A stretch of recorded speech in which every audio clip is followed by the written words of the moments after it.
CAD'd it out and then printed it. So this is actually printed on our 3D printer, so it's screwed in as opposed to like taped in or glued in. So we can get it back out and use it again. And could you do the buzzer one more time? Sure.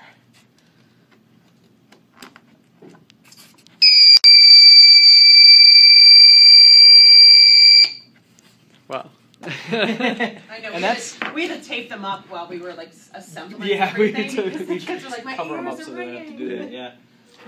And that's at those are getting 3 volts. You can get up to 5 volts. So if we had more, electricity going to it, would have been a lot louder.